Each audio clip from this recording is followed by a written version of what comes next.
한 동네에 위치한 국밥집이 있었습니다. 장사는 겨우 유지하고 있지만 이익이 거의 안 남는 위태로운 상황이었죠. 그래서 사장님은 변화를 주기로 결심했습니다. 국밥에 들어가는 재료의 양을 더 늘리기로 말이죠. 처음엔 경쟁력 확보를 위해 가격을 낮춰볼까도 생각했지만 그보단 양을 더 늘리고 금액은 유지하는 방향으로 결정했어요. 그래도 내 가게를 찾아주신 소중한 고객들인데 뭐 하나라도 더 주는 게 나을 것 같다고 생각해서요. 그렇게 양을 늘린 첫날, 여느 때와 같이 점심에 찾아와 국밥을 주문했던 그 집 단골 손님은 음식을 받자마자 깜짝 놀라 이렇게 물을 수밖에 없었습니다. 아니, 이렇게 많이 줘도 돼요? 이렇게 파시면 남을 게 없을 것 같은데. 네, 그럼요. 많이 드시라고요. 손님이 사장을 걱정해주면서 식당을 나가는 것? 이는 곧 가게가 대박이 나기 전 전조증상과도 같다고 볼 수 있죠. 저렴하다고 느낄 정도로 만족스러운 가격의 식사를 했다고 생각한 것입니다. 이후 시간이 지날수록 사장님의 국밥집은 양이 푸짐한 맛집으로 소문이 나기 시작했는데요. 그쯤 되니 사람들은 하나 둘씩 궁금해하기 시작했습니다. 폐업 직전이었는데 이렇게 대박을 낼 수 있었던 비결을 말이죠. 결국 사장님은 요청에 못 이겨 비밀을 털어놓았습니다. 솔직히 저희가 국밥집 치고는 가격이 그렇게 싼 편은 아니에요. 그래서 그만큼 손님께 만족도를 주기 위해 국밥에 들어가는 재료 비율을 높이고 반찬 구성도 그냥 내지 않고 좀 더 신경 썼죠. 또 저희가 재료를 많이 준비하잖아요. 그런데 팔리지 않는 날에는 다시 냉장 보관을 하지 않았어요. 그러면 냄새가 나기 시작하고 맛이 떨어지거든요. 그래서 최대 하루를 넘기지 않고 남는 재료를 활용해서 순대로 만들거나 완자전을 만들어서 서비스로 내주기 시작했죠. 그랬더니 반응이 좋아서 둘 다 메뉴로 추가하게 됐어요. 생각보다 술 안주로도 잘 팔리더라고요. 여기까지 오기 위해 공부를 얼마나 했었는지. 네, 여러분은 어땠나요? 이 짧은 사례에서 배울 교훈이 있을까요?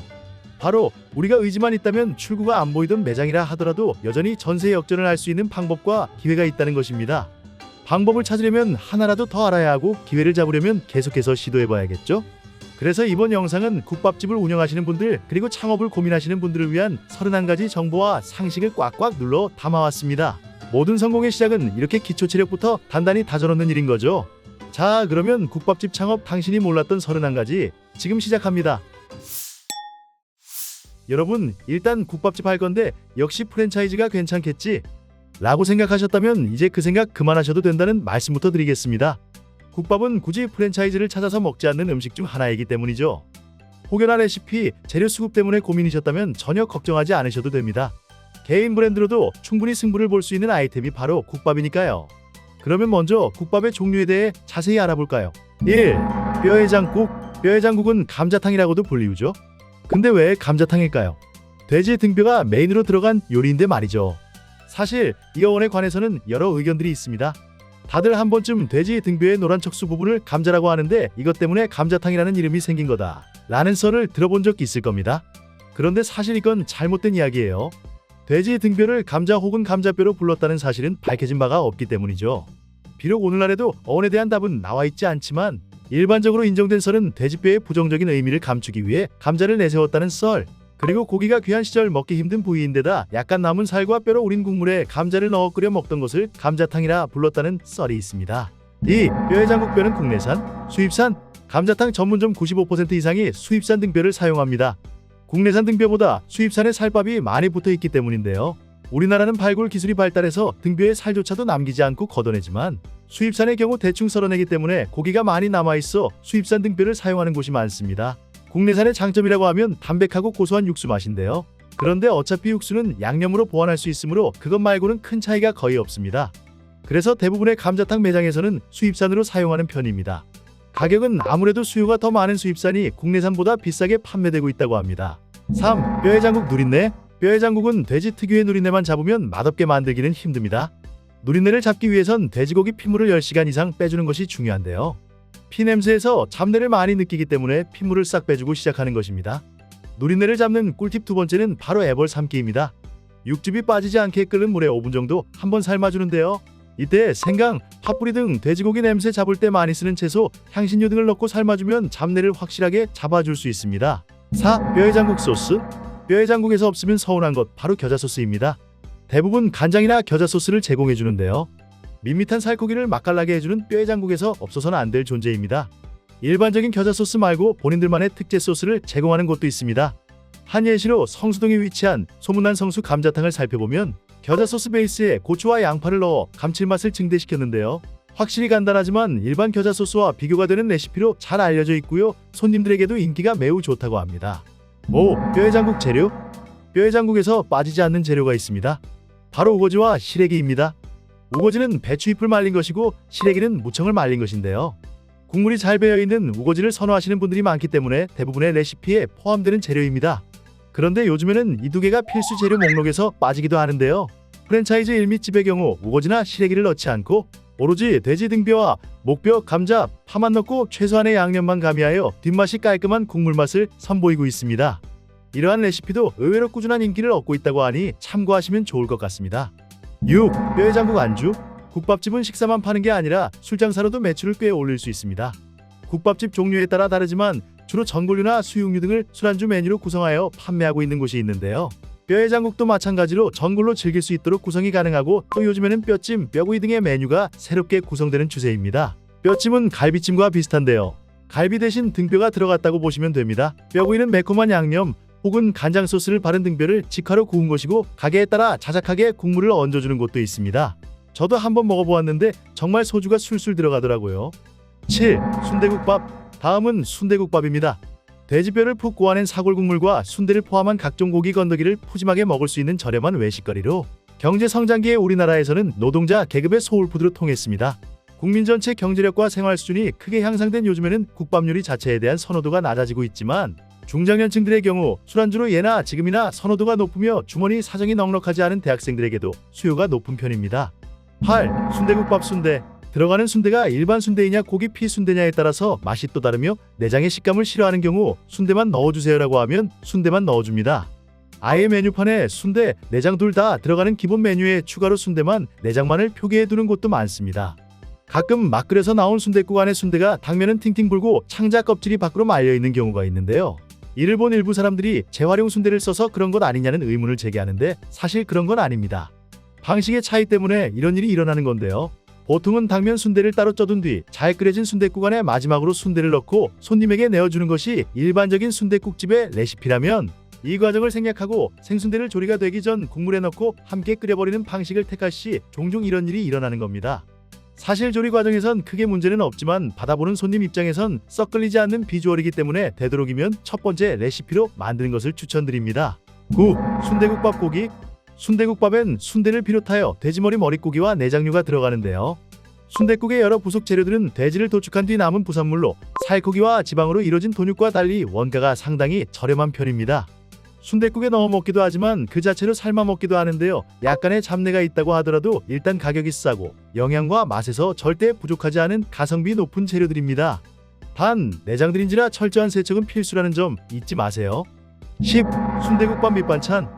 웬만한 순댓국집에는 깍두기와 들깨가루, 새우젓은 거의 무조건 구비되어 있어 기호에 맞게끔 조합해서 먹을 수 있으나 이들과 더불어 궁합이 좋은 것으로 평가되는 부추는 가게에 따라 구비 여부가 상이합니다. 또한 일부 순댓국집에는 다대기도 같이 넣어서 내주는 곳이 있는데 다대기를 싫어하는 손님을 위해 따로 빼서 구성하는 편이 좋습니다.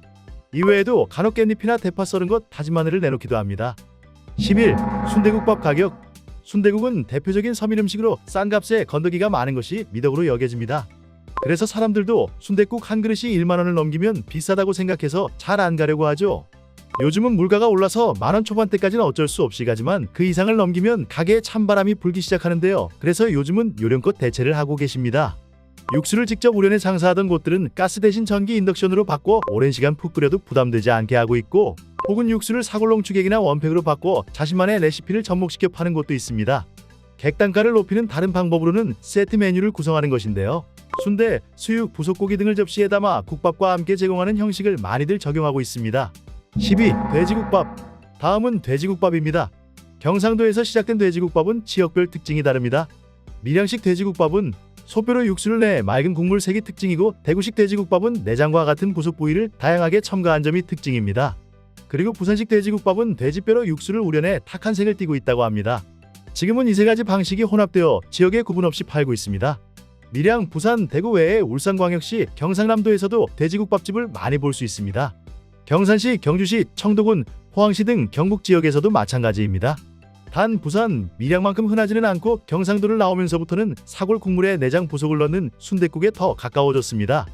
13. 돼지국밥 호불호. 소를 사용하는 설렁탕과는 다르게 돈육수 특유의 강렬한 향취가 특징인데요. 설렁탕이 깔끔하고 세련된 느낌이라면 돼지국밥은 수육 냄새가 훨씬 강렬하며 더 야성적인 음식이라 할 수 있습니다. 그래서 이 돼지국밥에서 파생된 순대국밥의 경우 기본 재료인 돈사골의 잡내를 굳이 잡지 않고 부속고기 또는 오소리 감투를 썰어 넣는 형식으로 구성됩니다. 그런데 오늘날 돼지국밥은 점점 밀양과 부산의 관광 명물 내지 외식 메뉴가 되어가고 있으므로 신규 창업하는 돼지국밥집의 절대 다수가 더 많은 관광객, 외지인, 외국인, 청장년층 상대로 장사를 하기 위해 단가가 더 들어도 돼지 냄새를 줄이는 추세입니다. 다만 그렇게 외지인들 입맛에 맞춘 곳은 너무 무난하게 만들어서 특유의 풍미도 약하다는 반응이 있기도 합니다. 14. 돼지국밥 육수. 돼지국밥 육수는 묽은 국물과 걸쭉한 국물로 나뉩니다. 묽은 국물은 돈사골을 푹 끓여 담백하고 깔끔한 국물을 만들고, 걸쭉한 국물은 돈사골과 닭발을 함께 넣고 고아내는데요. 닭발의 풍부한 콜라겐이 국물을 찐득하게 만들어주는 역할을 해서 걸쭉한 국물을 만들어냅니다. 이런 방법으로 육수를 직접 끓여서 내는 곳도 있지만 요즘은 시판 육수 원팩, 사골분말가루, 사골농축액 등을 사용하여 육수를 만드는 곳도 있습니다. 순댓국과 마찬가지로 치솟은 물가와 원재료값이 부담스러워 이런 선택을 하기도 합니다. 이걸 쓴다고 마냥 나쁜 것만은 아닙니다. 여기서 줄인 비용으로 고기를 더 넣어준다던가 질을 높이는 등에 쓴다면 고객들도 이해할 것입니다. 다만 시판 재료로 육수를 만들 때 주의해야 할 점이 있습니다. 제조사별로 맛의 차이가 있으니 하나하나 먹어보고 최적의 제품을 선택하여 맛있는 육수를 제공할 수 있도록 해야 합니다. 가게에 따라 농축액으로 육수를 낼 때 국밥에 들어갈 고기도 함께 넣고 끓여내는 곳도 있습니다. 15. 갈비탕. 다음은 갈비탕입니다. 갈비탕은 한국 잔치의 단골 음식으로도 알려져 있는데요. 70년대 후반에서 80년대 무렵 잔치 음식에 갈비탕이 나오면서 대표적인 잔치 음식으로 인식됐습니다. 당대 경제적 상황에서 한꺼번에 대량 조리하여 여러 사람에게 대접하기 편하고, 평소에 늘 먹던 음식보다는 조금 사치스럽지만 여러 손님들에게 대접하기 힘들 정도는 아니라서 그 시대의 잔치 음식으로 자리 잡을 수 있었던 것 같습니다. 16. 갈비탕 가격. 갈비탕은 국밥의 카테고리에 속해 있지만 소갈비를 쓴다는 점에서 가격이나 맛이나 여러모로 서민적인 느낌과는 조금 거리가 있습니다. 가격만 봐도 순대국이나 뼈해장국에 비해 월등히 비싼 편이긴 하죠. 재료 수급 면에서도 그렇습니다. 일례로 한우 갈비탕집 대부분은 한우갈비의 수지타산이 맞지 않아 한우 마구리를 많이 씁니다. 마구리는 갈비 옆에 붙어있는 뼈와 살로 지방과 살의 비율이 반반에 연골과 힘줄 등 결합 조직이 많아서 먹을 수 있는 양이 많지 않습니다. 마구리도 끓이면 갈비탕과 맛이 비슷하거나 지방과 연골이 많은 덕에 오히려 맛이 풍부한데, 값은 갈비의 7분의 1 정도로 매우 싸기 때문에 대부분의 식당이 마구리를 사용하고 있습니다. 17. 갈비탕 갈비. 예전엔 짧게 토막진 갈빗대를 넣어 파는 곳이 대부분이었지만 요즘은 이렇게 마구리가 포함된 큼직한 갈빗대 혹은 갈비탕용 백립을 넣어 파는 곳이 많이 보입니다. 역시 왕 크니까 왕 맛있는 걸까요? 18. 갈비탕 육수. 갈비탕처럼 국물을 내고 푹 삶아 먹는 뼈나 갈비 같은 것은 소등급이 높은 것을 쓸 필요가 없습니다. 등급이 높은 갈비 부위의 고기를 삶았을 때 부드럽고 식감이 좋은 것은 사실이지만 고등급 갈비에서는 기름이 너무 많이 나오거든요. 조리하는 내내 기름을 걷어내야 해서 오히려 그 과정이 더 불편함은 물론 기름으로 날아갔던 지방만큼의 무게 손실이 생기게 됩니다. 그래서 국물 내는 데는 오히려 수소나 저등급이 주로 이용되고 있으며 이것만으로도 고소하고 진한 맛을 내는 데는 충분하다고 합니다. 지방 함량이 부족하면 감칠맛을 잃지 않을까 걱정하시는 분들도 계시는데요. 이럴 땐 공짜나 다름없는 피하지방, 내장 지방을 넣어 같이 끓여 보충하면 됩니다. 19. 갈비탕 토핑. 갈비탕 재료 특성상 건더기가 푸짐하지 못하기 때문에 당면을 같이 주는 곳이 많습니다. 그 외에 팽이버섯이나 숙주 등을 넣어 토핑을 빵빵하게 채워주는 곳도 있으니 참고해 주시면 되겠습니다. 20. 설렁탕. 다음은 설렁탕입니다. 소의 여러 부위를 넣고 끓여낸 뽀얀 국이라는 점에서 다른 국밥과 별 다를 게 없고 순대국밥 뼈해장국보다 비싸기만 하고 특별히 튀는 구석도 없는 설렁탕을 사람들이 좋아하는 이유는 아주 단순합니다. 맛있으니까.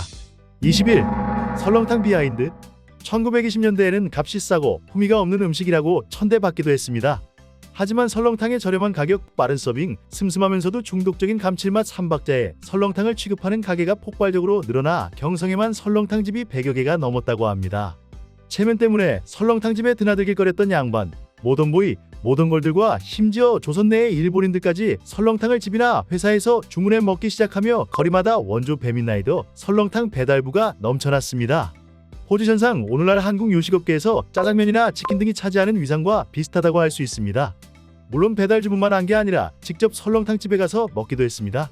당시 요식업은 조선인과 일본인이라는 상이한 입맛을 가진 두 고객층이 존재하는 시장이었고 당연히 이들 중 어느 하나 만을 타겟으로 하는 것보다는 기왕이면 두 계층의 사람들에게 전부 호응을 얻을 수 있는 게 사업 번창의 지름길이었습니다. 레시피 역시 모두에게 무난하게 만족감을 줄 수 있는 방향으로 진화했다고도 볼 수 있겠습니다. 22. 설렁탕, 곰탕? 설렁탕은 곰탕과 비슷한 음식이라는 인식이 강합니다.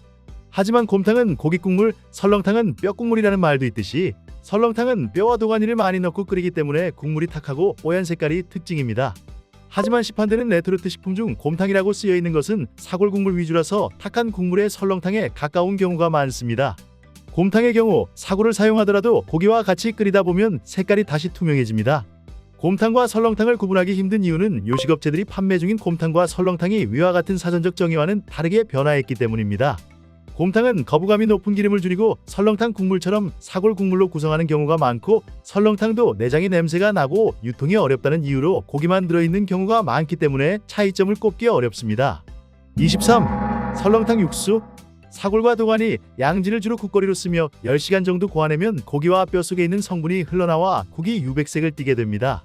하지만 소사골과 소고기를 주재료로 만들다 보니 재료가 비싼 편인데요.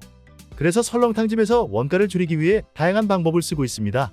보통 정석적인 방법은 각 회사에서 나오는 설렁탕 액기스를 깔고 우지농축분말이나 농축액을 버무린 다음 물을 붓고 끓입니다. 뼈를 우려낸 것이 아니므로 오래 끓일 필요도 없는데 다 끓이고 맛을 보면 설렁탕 맛은 나지만 어딘가 진한 맛은 부족한 국물이 나옵니다. 여기서부턴 각 업소의 재량이 들어가는데 땅콩버터가 들어가는 것도 이 지점입니다. 땅콩버터는 오랫동안 설렁탕집에서 사랑받은 재료로서 설탕이 안 들어간 제품을 씁니다. 이걸 넣으면 아까의 맹맹한 국물이 굉장히 진해지고 고소해집니다. 땅콩버터는 알레르기 문제가 있어 요즘은 닭 육수 액기스를 대신해서 많이 쓰고 있습니다. 24. 설렁탕 밑반찬. 설렁탕은 다들 상향 평준화되어 진정한 승부를 보기 힘듭니다. 설렁탕의 진정한 승부처는 바로 깍두기입니다. 설렁탕이 맛있는 것도 중요하지만 깍두기가 진짜 맛있으면 단골이 폭증하기도 합니다. 설렁탕을 먹는 사람 중에 깍두기 국물을 다대기처럼 설렁탕에 부어 먹는 사람들이 있습니다. 그런데 이 깍두기가 맛이 없으면 어떻겠어요? 설렁탕도 맛없게 느껴지겠죠? 맛있게 만들 자신이 없다면 받아서 쓰시는 것도 괜찮습니다. 여러 곳 찾아본 후 꼼꼼하게 맛을 비교해서 받아 쓰셔야 된다는 것 잊지 마세요. 25. 설렁탕 대표 맛집. 1. 서울 견지동 이문설렁탕. 설렁탕을 상업적으로 파는 가장 오래된 가게로 1904년 최초로 개업해서 현재도 영업 중입니다. 다른 설렁탕집과 달리 인공 조미료를 사용하지 않고 있어 싱거우면서도 담백하다고 합니다. 오늘날 흔히 먹을 수 있는 설렁탕과는 확연히 다른 전통 깊은 원조 설렁탕의 맛을 느낄 수 있습니다. 입안에서 은은하게 퍼지는 깊고 부드러운 육수 맛이 큰 호평을 받고 있습니다. 2. 서울 강남 외고집 설렁탕. 미쉐린 가이드에 7년 연속 선정된 가게. 횡성 한우만을 고집하고 국산 재료만을 사용해 기본에 충실하게 끓여낸 설렁탕입니다. 기타 첨가물을 일절 사용하지 않아 건강한 음식을 만듭니다. 취향에 따라 양지와 머릿고기 중에 선택할 수 있어서 더욱 특별합니다. 26. 비주류 사인방. 마지막으로 비주류지만 매니아들에겐 무한 사랑을 받고 있는 국밥 사인방을 소개합니다. 이 국밥들을 메인으로 파는 곳은 그리 많지 않습니다. 다른 해장국 국밥집에서 서브로 판매되고 있죠. 27. 선지해장국. 첫째는 선지해장국입니다. 기본적으로 우거지국에 선지가 들어간 요리로 매콤하고 기름진 국물에 우거지와 콩나물을 넣은 매운 선지국과 된장 기반으로 맵지 않게 조리한 선지국으로 나뉩니다. 선지해장국은 피를 굳혀 만들었다는 점에서 호불호가 많이 갈리는 편인데, 신선한 선지를 사용하여 특유의 비린내를 잘 잡아내면 프로 인간들의 마음도 잡아낼 수 있을 것입니다. 28. 굴국밥. 둘째는 굴국밥입니다. 굴국밥은 여타뼈 육수나 고기 육수를 사용해서 만드는 국밥과는 달리 조리 시간이 짧고 굴의 진한 맛 때문에 굳이 육수를 뽑지 않아도 조리가 가능해 고깃집 등에서 계절 점심 메뉴로 파는 곳이 있습니다. 해물찜이나 해물탕을 취급하는 음식점에서도 쉽게 만날 수 있습니다. 콩나물 국밥과 별 차이가 없어서 콩나물 국밥집 겨울 메뉴로 나오는 경우가 많습니다. 29. 황태국밥. 셋째는 황태국밥입니다. 지금까지 설명한 국밥 중에 아마도 제일 간단하게 만들 수 있는 국밥일 겁니다. 황태포와 들기름, 물을 넣고 끓이기만 하면 육수는 끝이고 나머지 재료들도 넣고 끓이면 끝입니다. 북어랑 황태랑 뭐가 다른지 아세요? 북어는 명태를 그냥 뻣뻣하게 건조시킨 것이라면 황태는 겨울바람에 얼었다 녹였다를 반복하여 북어보다 영양소가 더욱 풍부한 것입니다. 30. 콩나물국밥. 마지막은 콩나물국밥입니다. 다른 국밥보다는 비교적 저렴한 편에 속하지만 그럼에도 이윤이 많이 남는 음식입니다. 주재료인 콩나물은 마트에서 사도 한 봉지에 1,000원 정도인 값싼 재료인데 그걸 도매로 납품받으니 1kg 가격은 얼마나 싸겠어요? 육수를 내는 멸치, 황태, 다시마나 그 외 재료인 김, 계란 등도 전부 값싼 재료이고 술의 나라인 한국에서 콩나물국의 수요는 언제나 있습니다. 게다가 대량으로 만들어 놓았다가 끓여서 내놓기만 하면 되니 회전율도 빠르고 보통 사이드 메뉴도 하나쯤 시키는 것을 고려하면 꽤 괜찮은 장사입니다. 30일 콩나물국밥 대표 맛집. 전주 대표 양태 음식답게 콩나물국밥 맛집도 대부분 전주에 있습니다. 전주의 콩나물국밥은 크게 300집 스타일과 남부시장 현대옥 스타일로 나뉩니다. 300집 이외에는 거의 남부시장 스타일이라고 보면 됩니다. 300집은 전주에서 가장 오래된 국밥집 중 하나로 스타일이 다른 가게와 많이 다른데요. 오징어 육수를 사용하는 남부시장식과 달리 콩나물 자체의 국물 맛을 바탕으로 담백한 맛이 특징이라 젊은 층보단 어르신들 입맛에 좀 더 맞는 편입니다. 콩나물국밥 공부를 위해 전주에 간다면 꼭 모주를 함께 시켜 먹어보는 것을 추천합니다. 막걸리에 약재와 흑설탕을 넣고 끓여 알코올을 날린 음료인데 추운 날씨에 뜨끈하게 한 잔 마시면 진짜 정말 맛있습니다. 오늘은 국밥집 창업에 대해서 알아봤습니다. 다양한 국밥별 특징을 파악하여 자신의 것으로 만든다면 여러분도 자신만의 국밥집 창업을 하실 수 있으실 겁니다. 더 많은 정보와 꿀팁을 원하신다면 댓글로 남겨주세요. 다음 영상에서 다루어 보도록 하겠습니다. 앞으로도 창업에 관련하여 유용하고 정확한 정보로 찾아뵙겠습니다. 구독과 좋아요 꼭 눌러주세요. 이상 장사보감이었습니다. 감사합니다.